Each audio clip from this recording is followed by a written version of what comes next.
Halo semuanya, selamat wayah Kio ya dimanapun kalian berada. Kembali lagi bersama Mamang dan di video kali ini kita bakal lanjutin manhwa Hukum Pedang Surgawi. Kita masuk di part 45. Di awal video ini, pertarungan antara dua paksi pun tak terelakkan, di mana anggota skuad kejayaan yang dipimpin oleh Mubek berhasil mengungguli para bawahan Cheok Jin Kyung. Pada saat itu, Mubek sendiri berpikir, apakah menurut kalian jumlah saja sudah cukup untuk perlu punya kemampuan?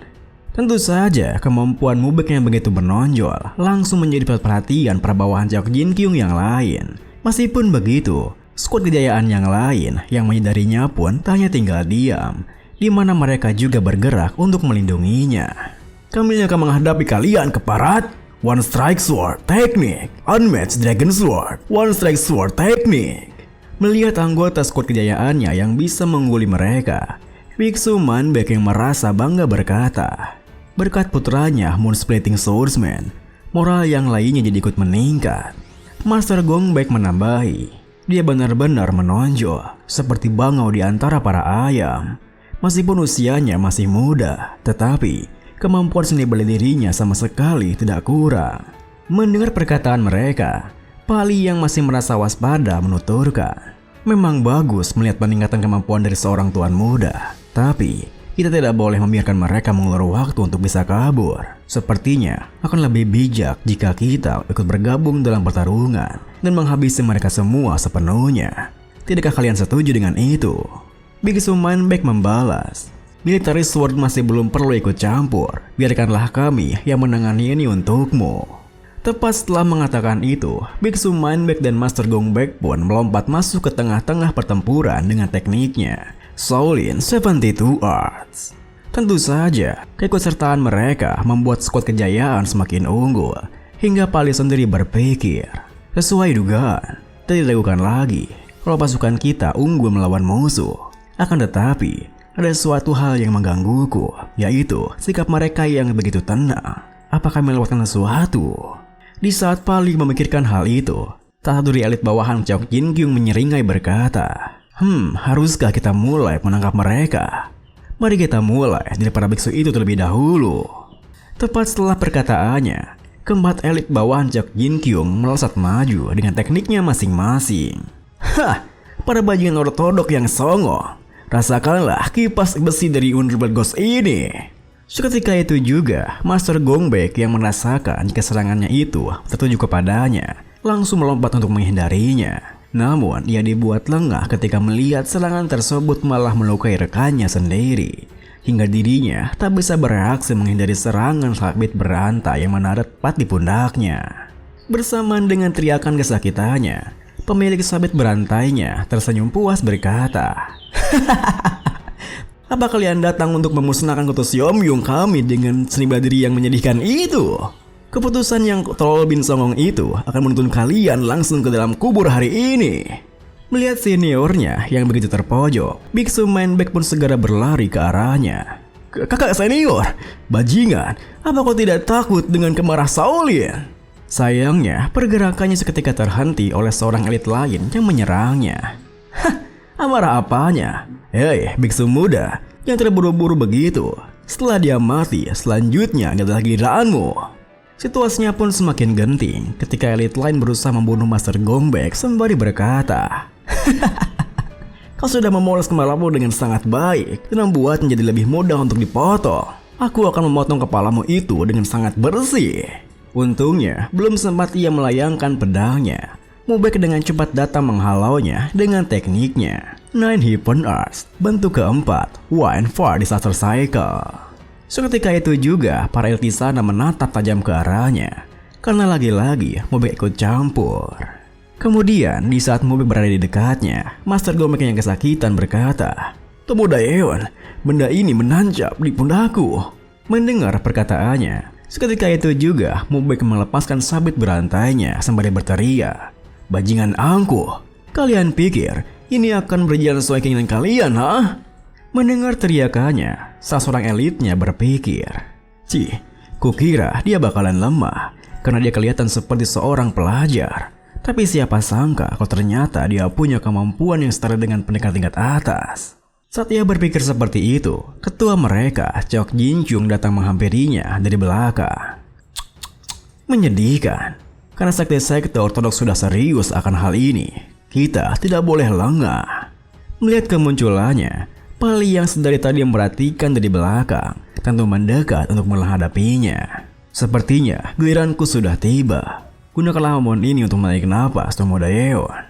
Tentu saja kemunculan mereka berdua yang merupakan pemimpin dari masing-masing faksi membuat kedua pasukan mereka terdiam sunyi. Karena takdir dari misi skuad kejayaan untuk menumbangkan sekte Yomyung di Yuzo bergantung pada duel antara Military Sword, Leonic, dan Chaotic Demon Sword, Chok Jin Kyung. Dan duel itu akan dimulai sekarang.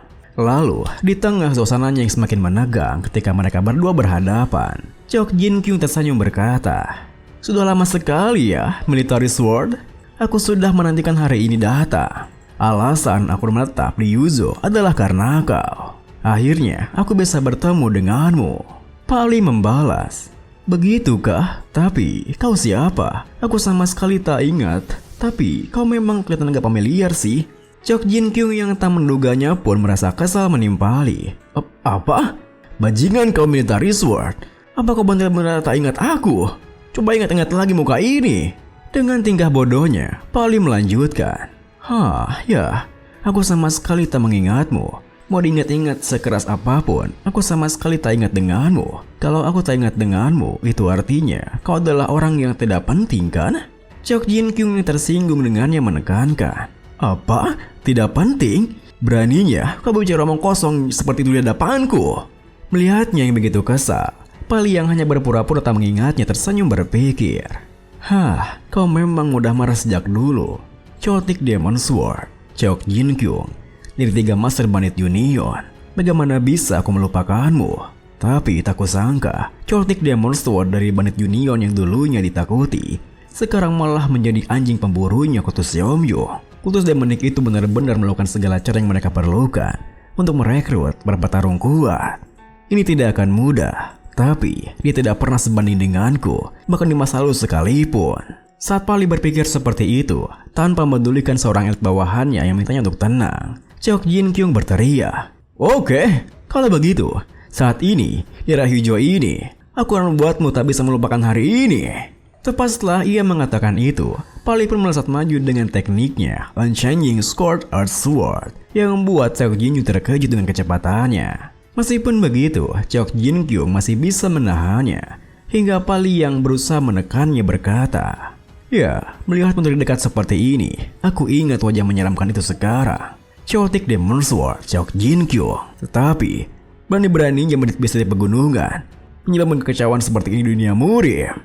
Bersamaan dengan Chok Jin Kyung yang terhempas mundur, Mubeki yang tak menduganya berpikir, "Tidak mungkin. Ketua kediaman galaksi dikalahkan hanya dengan satu serangan saja oleh tekniknya pemimpin sekte. Bahkan, seni bela dirinya pemimpin sekte juga terlalu cepat untuk bisa dilihat dengan mata telanjang. Itu adalah kekuatannya pemimpin sekte Hiban. Namun, meskipun ia telah berhasil menghempaskannya cukup jauh, Pali sendiri yang masih merasa waspada berpikir, tentunya ini belum berakhir bukan? Apa dia mencoba menurunkan penjagaanku?" Dengan pikiran seperti itu, Pali pun kembali menerjang maju ke arahnya. Bersamaan dengan Chok Jin Kyung yang berkata, "Kau masih setenang biasanya, Military Sword. Kalau begitu, mari kita lihat, apakah bisa menang ketenanganmu itu atau tidak setelah yang satu ini." Tepat setelah mengatakan itu, Chok Jin Kyung menggunakan tekniknya Dual Wielded Spirit Sword, di mana ia melesatkan pedangnya dengan tendangannya. Seketika itu juga, Pali menghentikan pergerakannya, karena baru kali ini melihat teknik semacam itu. Ditambah lagi, tiba-tiba saja Pali dibuat terkejut ketika melihat pedang Chok Jin Kyung yang awalnya mengarah kepadanya, berbelok sangat cepat ke arah Mubek dan anggota skuad kejayaan di belakangnya. Bahkan, meskipun Mubek berhasil menahan pedangnya, dirinya masih saja mengalami luka dalam yang cukup parah, karena kekuatan pedang Chok Jin Kyung yang begitu dahsyat. Tak hanya itu, Chok Jin Kyung lanjut mengendalikan pedangnya, hingga di mana kebanyakan anggota skuad kejayaan terbunuh seketika. Tentu saja, hal itu membuat Pali sama sekali tak bisa berkutik. Bahkan, ia berpikir, Tidak mungkin. Seok Jin Kyung selalu diselangkah di belakangku satu dekade yang lalu. Apa dia benar-benar telah mencapai level yang bahkan belum bisa aku capai? Di tengah terkejutnya, anggota skuad kejayaan yang tersisa tetap dilanda ketakutan berteriak. Rumor itu ternyata benar. Mereka telah mencapai ranah superiority. Mendengar teriakannya, seketika itu juga Pali tersadar jika alur pertarungannya telah berbalik. Ditambah lagi, Seok Jin Kyung yang begitu puas melihat ekspresi wajahnya berteriak. Nah, itulah ekspresi yang aku harapkan darimu, Military Sword. Tetapi, ini masih belum selesai. Sekarang, kalian tak lebih dari sekadar sekawanan kelinci yang ketakutan. Hancurkan mereka semua. Seketika itu juga, para bawahan elitnya langsung menerjang maju.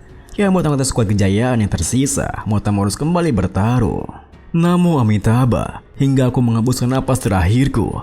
Aku akan melenyapkan kalian, para penjahat sebanyak mungkin dari dunia ini. Kita beralih ke salah satu ruangan di sekte Hipan, di mana terlihat seorang pria tua yang tengah bermeditasi. Pria tua itu adalah Lee Eui-jong, salah satu dari 10 master bela diri terkuat dan mantan pemimpin sekte Hipan, sang Heavenly Sword Supreme. Dia menghabiskan sebagian besar hari tuanya untuk berlatih dan jarang menunjukkan wajahnya di dunia Yanghu. Tetapi hari ini, dia akhirnya menunjukkan wajahnya untuk menyambut kedatangan cucunya yang ia dengar telah diculik oleh sekelompok bandit. Bersamaan dengan angin malam yang menghembuskan dedaunan, kakak Eui-jong menyambut cucunya dengan sebuah pelukan hangat. Hingga cucu perempuannya, Somin, tak kuasa menahan air matanya. Maafkan aku sudah membuat malu sekte Heaven. Kakak Eui-jong yang merasa iba membalas. Mana mungkin aku berdiri soal citra sekte ketika kamu sedang dalam bahaya. Kakak yakin kamu pasti kesulitan. Istirahatlah. Somin menimpali. Bagaimana dengan ayah?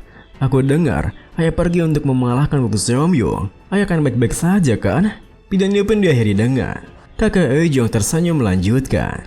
Jangan khawatir, ayahmu adalah pemimpin sekte Hipan saat ini. Tak ada orang selain dari 10 master bela diri terkuat yang bisa seperan dengannya.